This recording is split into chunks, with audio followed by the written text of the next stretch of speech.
প্রতিদিনের বইমেলা।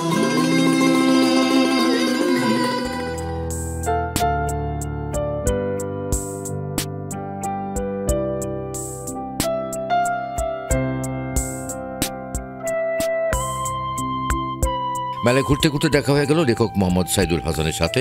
বই নিয়ে তার আনন্দ প্রকাশ করলেন বাংলা ভিশনের সাথে। শুধু দর্শক, এবারের বইমেলায় আমার যে গ্রন্থটি প্রকাশিত হয়েছে দেখতেই পাচ্ছেন, তার নাম হচ্ছে অধরা মাধুর্য। অধরা মাধুর্য এটি আমার দ্বিতীয় বই এবারের বইমেলায় এসছে। এই বইয়ের মন্তব্য বা একটা কথা দিয়েছেন হচ্ছে আমাদের বাংলাদেশের প্রধানতম কবি নির্মলেন্দুগুণ। বইটি উৎসর্গ করেছি আমার সদ্য প্রয়াত মা নূরজাহান বেগমকে এবং সেই সাথে কবি নির্মলেন্দুগুণকে। এই বইটি পাচ্ছেন বাংলা একাডেমি বইমেলায় 198 থেকে 201 নম্বর স্টলে সাহিত্য ভবনে।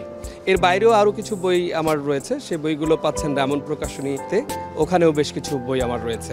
এই যে বইটি, এখানে 64টি কবিতা এবং ছোট গল্প রয়েছে, যেখানে নতুন একটা ডাইমেনশনে এগুলোকে স্থান দেওয়া হয়েছে, যার ভেতর দিয়ে আমি এই অধরা মাধুর্য বলতে যেটা বুঝিয়েছি, অধরা যে সৌন্দর্যগুলো এখনও আমার ধরা হয়নি, আমার কাঙ্ক্ষিত যে সৌন্দর্যগুলোকে আমি ছুঁতে পারিনি, সেই সৌন্দর্যের কথাই বলেছি।